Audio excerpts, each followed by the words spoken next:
Finally, question 12 says to solve the quadratic equation using completing the square or the quadratic formula.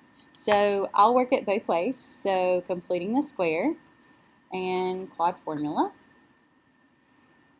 So first, using completing the square, 2x squared minus 4x minus 10 equals 0. I need to add 10 to move that b term over. Then I'm left with 2x squared minus 4x equals 10. I have to divide through by my a term. So I'm left with x squared minus 2x equals 5. Then I need to decide what my c term is going to be in order to complete the square. So to do that, I need to take this negative 2 and half it and square it. Half of negative 2 is negative 1, squared is positive 1. So I add 1 here and I add 1 here. So I'm left with x, let's see, if I factor this, what multiplies to give me positive 1 and adds to give me negative 2, it's x minus 1 times x minus 1, or x minus 1 squared equals 6. Then I take the square root of both sides, plus or minus, don't forget that. And I'm left with x minus 1 equals plus or minus square root of 6. I add 1 to both sides, so x equals 1 plus or minus square root of 6, which would be this answer choice right here. So that's via completing the square. Now if I wanted to use quadratic formula to do that, then I would have to identify my a, b, and c terms, which if you look back up here, my a term is 2, my b term is negative 4, and my c term is negative 10.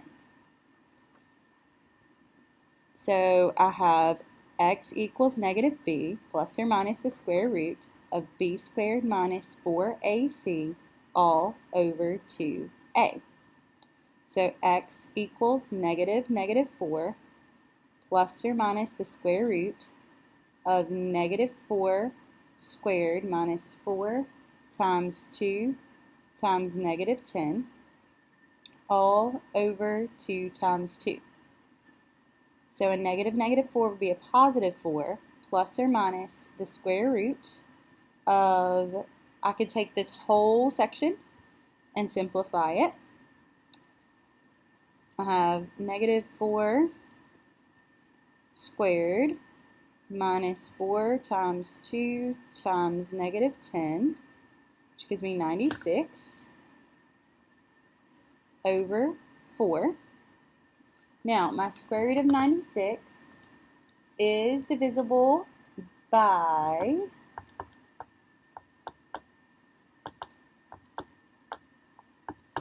16.